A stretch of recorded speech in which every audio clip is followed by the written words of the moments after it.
KPY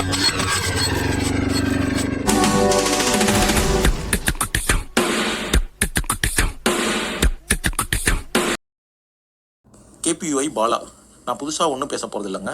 எல்லா இன்டர்வியூவையும் பிச்சு போட்டு ஒரு மிக்சர் மாதிரி எனக்கு தெரிஞ்ச கருத்தை சொல்ல போகிறேன். கொஞ்சம் என்னோட மிக்சர் கலவையையும் சாப்பிட்டு பாருங்க. கேபிஒய் பாலாவின் இவ்வளவு நாள் சமூகத்திற்காக உதவி செய்த எல்லா நிகழ்ச்சிகளையும் பெரட்டி போட்ட இன்டர்வியூனா இவருடைய இன்டர்வியூ தான். இவர் சொன்ன ஒரே ஒரு வார்த்தை தான் சர்வதேச கைக்கூலி. அதை பற்றியும் கேபிஒய் பாலாவுக்கு துணையாக பேசுகின்ற மற்றவர்கள் பற்றியும் அவருக்கு எதிராக இல்லை கொஞ்சம் நியாயத்தை பேசுகிற மற்றவர்களுடைய காணொலிகளை பற்றியும் தெளிவாக பார்ப்போம். சரி, இப்போ விஷயத்துக்கு வருவோம். இந்த அறம் நாடுங்கிற யூடியூப் சேனலில் ஒரு நெறியாளர் தம்பியும் இந்த பத்திரிகையாளரும் எல்லா எவிடன்ஸும் வச்சு ஆடியோட்டை செக் பண்ணி எல்லாத்தையும் வச்சு அவருக்கு தெரிஞ்ச நியாயத்தை பேசியிருப்பார். அவருக்கு தோன்றிய கேள்விகளை கேட்டிருப்பார். இதுதான் இதனுடைய ஆரம்பம். கேபிஒய் பாலாவை பற்றி இவங்க பேசுகிறதுக்கு முன்னாடியே நோவாங்கிற யூடியூப் சேனல் மூலமாக ஒரு தம்பி பாலாவை பற்றி பேசியிருப்பார். அது அப்பங்க பெருசாகலை. ஏன்னா அவர் பொதுவாக பேசியிருப்பார். இந்த தேச துரோகி, சர்வதேச கைக்கூலின்னு அவர் பேசினதில்லை அந்த தம்பி. கேபிஒய் பாலா சர்வதேச கைக்கூலின்னு சொல்லி வந்ததுக்கப்புறம் பாலாவுக்கு ஆதரவாக இந்தியா தமிழில் அங்கே தம்பி ஒரு பேட்டி கொடுத்தாரு. அதில் பாலாவை அழிக்க நினைக்கும் மாஃபியா கும்பல். இதில் என்ன வேடிக்கைன்னா, தம்பி அவர் சர்வதேச கைக்கூலின்னு சொன்னதுக்கு கோவப்பட்டார். ஆனால் இவருக்கு மட்டும் பாலாவை அழிக்க மாஃபியா கும்பல்னு இவர் ஒரு கற்பனையை சொல்லுவார். அவர் சர்வதேச கைக்கூலி சொன்னது கற்பனைனா இவர் சொல்கிற மாஃபியா கும்பல் மட்டும் உண்மையாகுமா? அதுக்கு என்ன ஆதாரம் தெரியல. இது மாதிரி தான் மாறி மாறி ஒவ்வொருத்தரும் பேசிக்கிறாங்க. இதை பற்றி கொஞ்சம் கொஞ்சமாக பேசலாம். அதில் இந்த இந்தியா தமிழ் பேசின ஆங்கர் தம்பி பாலாவுக்கு எதிராக யார் பேசினாலும் அவர்கிட்ட அழைச்சிட்டு போகணுமா, அவர் கேள்விகளை தொடுக்க தயாராக இருக்கிறாராம். யார் யார் வரணுமோ போய் அவர்கிட்ட உங்களுடைய தரப்பு நியாயத்தை சொல்லலாம். அந்த அறம் நாடு இன்டர்வியூவில் பாலாவை மட்டும் சொல்லியிருக்க மாட்டார். குஜராத்தில் நடந்தது, கர்நாடகாவில் நடக்கிறது, நேபாளில் நடந்தது, எல்லாத்தையும் தான் அந்த நெறியாளர் சொல்லியிருப்பார். அந்த வரிசையில் பாலாவை பற்றி சொல்லி ஒரு பயம் இருக்கிறதா அவர் உணர்ந்து அவர் பேசியிருப்பார். நானும் அதை நியாயப்படுத்தலை. அவருக்கு தோன்றதை அவர் சொல்கிறாரு. இப்போ பாலாவால் நன்மை பெற்றவங்க அவங்க கருத்தை சொல்லும் போது இவரும் இவருடைய கருத்தை சொல்கிறதில்ல ஒன்றும் தப்பு இல்லைன்னு எனக்கு தோணுது.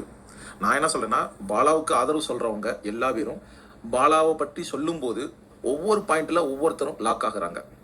எல்லா விஷயத்துக்கும் பாலா செய்கிற உதவியை பற்றி வாய்க்கிலேயே பேசணும்னு நினைக்கிறவங்க ஒவ்வொருத்தரும் ஒவ்வொரு இடத்துல, ஏன் மதுரை முத்து, நம்ம சகிலா அம்மா, இந்த இந்தியா தமிழ், இது மாதிரி நிறைய பேர், அது கன்னித்தீவு கதை மாதிரி போய்கிட்டே இருக்குது.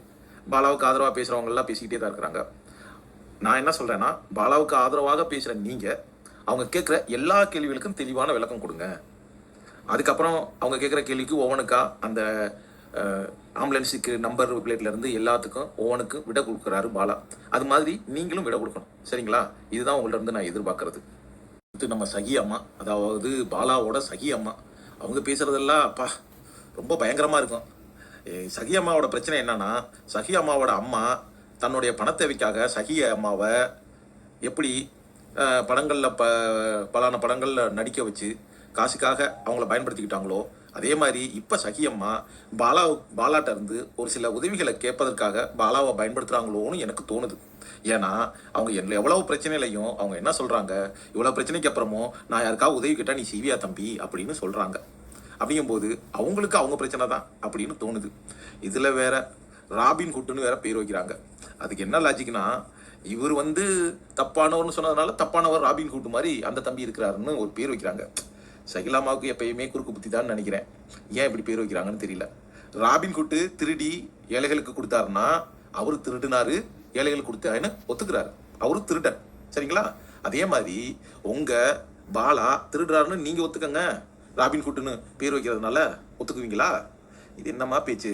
மற்றவங்க சொன்னாங்கன்னா நீங்க ஏன் உங்க பாலா உண்மையான பாலாவுக்காக ராபின் ஹுட்னு பேர் வைக்கிறீங்க? அப்போ மற்றவங்க சொல்றதை ஏத்துக்கிறீங்களா? இன்னும் அம்மா சொல்றதுக்கு ஒவ்வொன்றுக்கும் பேசணும்னா நிறைய இருக்கு. நமக்கு அது நோக்கம் இல்லை. இதை நான் ரெண்டு தரப்புலையும் தெளிவாக சொல்லணுங்கிறதுக்காக தான் சொல்ல விரும்புகிறேன். அதனால உங்களுக்கு தனியாக இண்டிவிஜுவலாக நமக்கு பதில் சொல்லணும்னு அவசியம் இல்லைன்னு நான் நினைக்கிறேன். சகிலா அம்மா பேட்டி கொடுத்ததில் இன்னொரு கருத்து என்னன்னா, பாலா தம்பி யார்ட்டையும் காசு கேட்டு வாங்க மாட்டார். ஆனால் காசு கொடுத்தா வாங்கி அடுத்தவங்களுக்கு கொடுப்பாருன்னு சொல்லியிருந்தாங்க சகி அம்மா. ஆனால் பாலா, நான் யாரு காசையுமே வாங்கி நான் கொடுத்து உதவி செய்கிறதில்ல, நான் வந்து என்னுடைய சொந்த காசை தான் வாங்கி போட்டு உதவி செய்கிறேன்னு சொல்கிறாப்படி. இதில் எது உண்மைன்னு எனக்கு தெரியல. சகி அம்மா சொல்கிறதா இல்லை சகி அம்மாவோட மகன் பாலா சொல்கிறது உண்மையா என்னன்னு எனக்கு புரியல. அதில் என்ன உண்மைன்னு சகி அம்மா கொஞ்சம் யோசித்து பார்க்கணும். மதுரை முத்த அண்ணன் வந்து பேசியிருப்பாரு பாலாவுக்கு ஆதரவா. அவரும் எவ்வளவுதான் உதவி செஞ்சிருக்கேன்னு சொன்னாலும் ஒரு சில பாயிண்ட்களில் அவரால் விளக்கம் சொல்ல முடியல, லாக் ஆகிடுறாரு. இதுதான் பாலாவுக்கு ஆதரவாக பேசுகிறவங்களுடைய பிரச்சனையே. அதில் என்னன்னா, பாலாவுக்கு ஆதரவாக பேசுகிற எல்லா பேருமே அவங்கள பாலாவை பற்றி கேள்வி கேட்டால் எல்லாரும் வன்மத்தை கக்குறாங்கன்னு. பாலாவுக்கு ஆதரவாக பேசுகிறவங்க தான் வன்மத்தை கக்கி பேசுவாங்க. உங்களுக்கு சந்தேகம் இருந்தால் பாலாவுக்கு ஆதரவாக பேசுகிறவங்களுடைய காணொலிகளையும் அவரை கேள்வி கேட்குறவங்க மற்றவர்களுடைய காணொலிகளையும் தெளிவாக கேளுங்க. யாருமே வன்மமாக பேசவே இல்லை. அந்த அறம்நாடு முத இஷ்யூவான இன்டர்வியூவில் வந்த ஒரு வார்த்தையை தவிர என்னன்னா, சர்வதேச கைக்கூலி, அந்த ஒரு வார்த்தை தான் வேணும்னா வன்மமாக இருக்குன்னு வேணால் சொல்லிக்கலாம், அதாவது பாலாவுக்கு ஆதரவாக இருக்கிறவங்க. ஆனால் இதை தவிர மற்ற எல்லா வார்த்தையும், இவங்க பேசின எல்லா வார்த்தையும் பெரும் வன்மமாக தான் பேசுகிறாங்க. இதில் வள்ளல் மீடியாவில் ஒரு இக்கனா வச்சுருக்காங்க, வரணும் பாரியும் ஏதோ பாலாவை பற்றி நோண்ட போகிறாங்க. நீங்கள் நோண்டுங்கன்னு அதிகமாக கமாண்டு போச்சுன்னா பாலா பொழப்பு இன்னும் கொஞ்சம் நாறும்னு என்னுடைய நினைப்பு. பார்க்கலாம் என்னதான் நடக்குதுன்ட்டு. ஒயிட் ஹார்ஸ் மீடியாவில் பேசினது தம்பி ரொம்ப அருமையாக கேட்டிருப்பாரு. பாலாவுக்கு செயல்களை வந்து எதிர்த்து ஒவ்வொரு கேள்விகளையும் நல்லபடியாக கேட்டிருப்பாரு. அதில் என்னன்னா, முக்கியமாக அவர் சொன்ன பாயிண்ட் என்னன்னா, காலில் விழுகிறத எப்படா ஒரு வீடியோ எடுத்து போடுற, அவர் வயசு என்ன, உன் வயசு என்ன, நீ சின்ன பையன், நீ எவ்வளோ பெரிய ஆளுகளுக்கும் காலில் விழுகிறதெல்லாம் எப்படி நீ வந்து வீடியோ எடுத்து படமாக்கி போடலாம்? அது வந்து இயற்கையாக தற்செயலாக நடந்தால் பரவாயில்லை, அதை ஒரு வீடியோ ஷூட்டிங் பண்ணி அதை எப்படி போட உனக்கு மனசு வருதுன்னு இந்த தம்பி கேட்ட ஒரு கேள்வி வந்து ரொம்ப மகிழ்ச்சியாக இருந்தது. அதோட அந்த அறம்நாடு இன்டர்வியூவில் அந்த நெறியாளருக்கு பதிலாக இவர் சொல்லியிருந்தார், நேபாளில் இதே மாதிரி தான் உதவி செய்கிற மாதிரி செஞ்சு பெரிய புரட்சி வந்து பெரிய பிரச்சனையை உண்டு பண்ணான், அதே மாதிரி இவனை மாதிரி ஆள்கள் இது மாதிரி பெரிய பிரச்சனையை உண்டு பண்ணி அப்பங்க வெளியே வருவாங்க அப்படின்னு சொல்கிறது.